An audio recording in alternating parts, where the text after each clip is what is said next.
उद्धव ठाकरेंना 1999 मध्येच सीएम व्हायचं होतं. एका वृत्तपत्राला दिलेल्या मुलाखतीत फडणवीसांचा गौप्यस्फोट.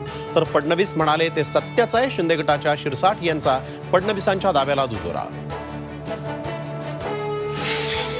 मोदींनी महाराष्ट्राचं प्रेम बघितलं, आता शाप काय असतो ते बघा. ठाकरेंचा मोदींना इशारा. महाराष्ट्रानं मोदींना भरभरून देऊनही महाराष्ट्राचा घात केला. ठाकरेंचा सामनाच्या मुलाखतीमधून घणाघात. महाविकास आघाडीचे उमेदवार अनिल देसाईंसाठी उद्धव ठाकरेंची मुंबईत सभा.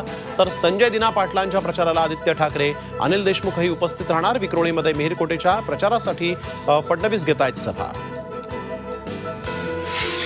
जरांगेंनी छत्रपतींचे विचार घेऊन गरीब मराठ्यांसाठी काम केलं. त्यांची भूमिका समजून घ्यायला हवी, त्यांना साथ दिली पाहिजे. शरद पवारांकडून जरांगेंचं कौतुक. छत्रपती संभाजीनगरमध्ये अनधिकृत गर्भलिंग निदान केंद्र उद्ध्वस्त. महापालिकेच्या कारवाईत साहित्यासह 12,78,000ची रोख रक्कमही जप्त. घटनेमुळे शहरात खळबळ. राज्यात पुढील 4 ते 5 दिवस अवकाळी पाऊस आणि गारपिटीचा इशारा. बारामतीमध्ये वादळी वाऱ्यासह अवकाळी पावसाचा थैमान. घरांचं मोठं नुकसान.